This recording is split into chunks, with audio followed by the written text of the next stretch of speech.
Innal hamdalillah nahmaduhu wa nasta'inuhu wa nastaghfiruhu wa nastahdihi wa na'udzu billahi min shururi anfusina wa min sayyiati a'malina may yahdihillahu fala mudilla lahu wa may yudlilhu fala hadiya lahu asyhadu an la ilaha illallah wa asyhadu anna sayyidana wa nabiyyana Muhammadan abduhu wa rasuluhu la nabiyya ba'dah.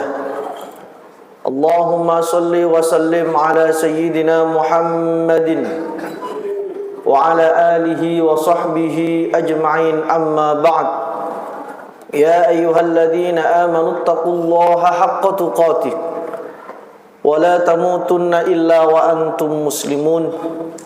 Ma'asyiral muslimin, jamaah salat Jumat Masjid Al-Wahyu rahimakumullah. Marilah waktu yang mulia ini kita gunakan untuk meningkatkan kualitas takwa kita ke hadirat Allah Subhanahu wa taala. Kita pegang teguh keimanan kita dan jangan sampai kita meninggal dunia di luar kalimat la ilaha illallah Muhammadur Rasulullah sallallahu alaihi wasallam. Hadirin, jikalau ada kotoran hewan di ruang tamu atau di rumah kita, tentu kita segera mengeluarkannya dan membersihkan rumah kita. Maka seperti itu pula lah apabila kotoran itu ada di dalam harta kita.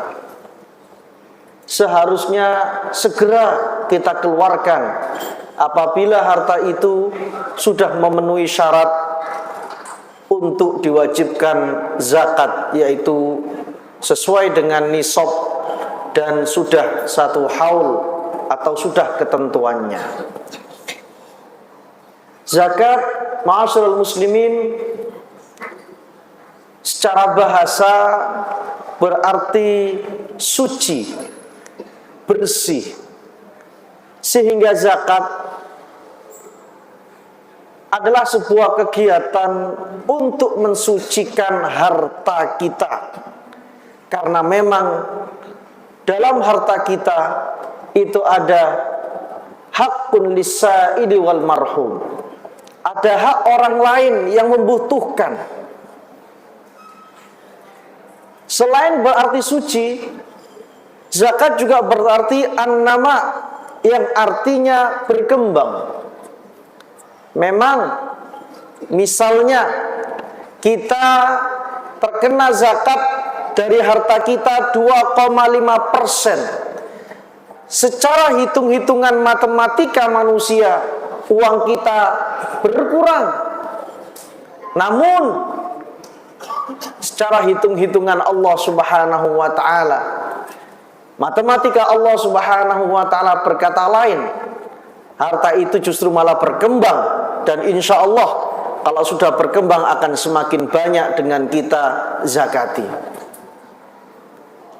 Hadirin rahimakumullah, Syekh Ali Al-Jurjawi dalam kitabnya Hikmatut Tashri' wa Falsafatuhu, beliau mengungkap tentang beberapa filosofi zakat, yang diantaranya beliau menulis bahwa ketika seseorang sudah terkena wajib zakat, berarti orang itu sudah waktunya bersyukur kepada Allah Subhanahu wa taala.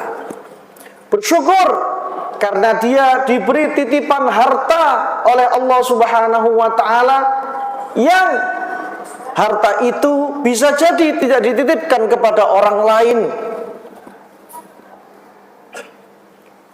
Ayat Al-Quran yang dikutip oleh beliau yaitu wa in ta'uddu ni'matallahi la tuhsuha. Jika engkau menghitung-hitung kenikmatan Allah, maka tidak akan bisa menghitungnya. Salah satu kenikmatan Allah Subhanahu wa taala apabila kita diberi harta oleh Allah Subhanahu wa taala yang lebih, yang mana harta itu juga sudah sesuai dengan kriteria wajib zakat. Selain itu, ma'asyiral muslimin, Karena zakat juga berarti sebagai suci, pensuci, yang mensucikan.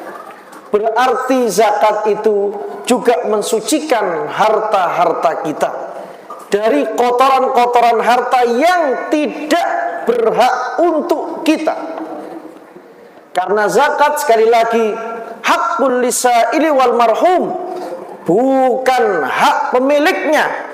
Meskipun harta itu menjadi milik penuh pemiliknya, namun ketika harta itu sudah terkena wajib zakat, maka itu bukan lagi hak pemiliknya, namun hak bagi orang-orang yang pantas dan berhak mendapatkan zakat.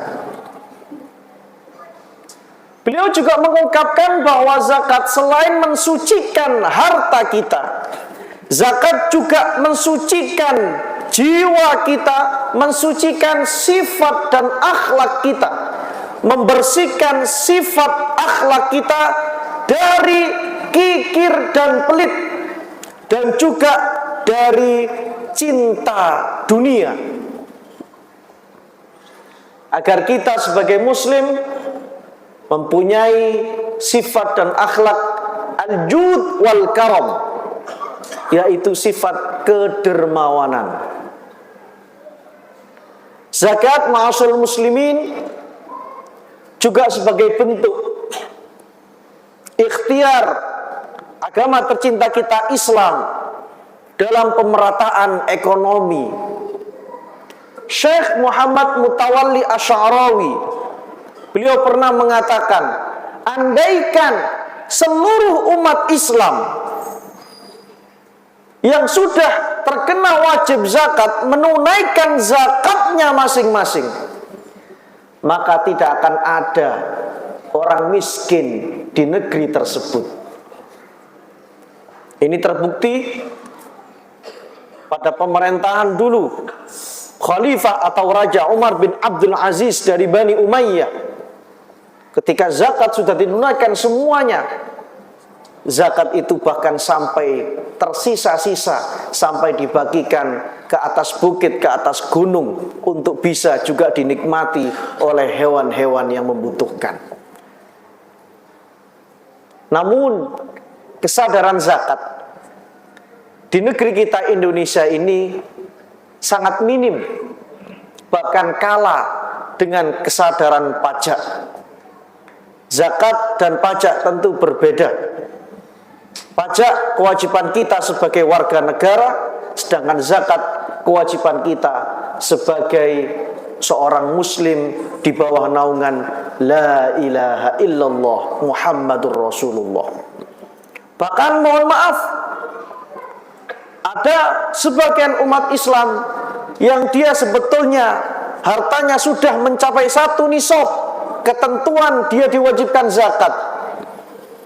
Namun ketika sudah mau 1 tahun atau haul, dia sengaja menggunakan harta itu untuk keperluan yang tidak primer, dengan dalih agar tidak terkena wajib zakat.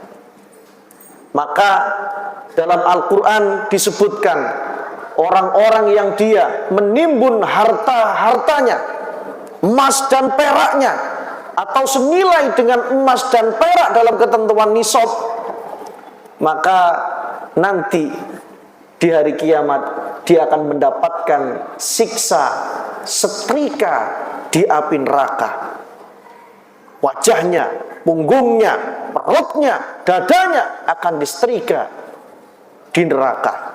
Seperti halnya yang kita dengarkan waktu kita kecil, bahwasanya guru kita, orang tua kita menyampaikan siksa-siksa di neraka, salah satunya adalah disetrika, dan itu salah satu ancaman untuk orang-orang yang tidak mau mengeluarkan atau menghindar dari kewajiban zakatnya. Hadirin rahimakumullah, semoga kita diberi oleh Allah Subhanahu wa ta'ala kelebihan harta, sehingga kita mampu menjadi orang-orang muzakki, orang-orang yang mengeluarkan zakat, sehingga kita ikut serta berkontribusi terhadap agama kita Indonesia ini juga sebagai wujud, sebagai seorang muslim, kita juga mempunyai kepedulian sosial.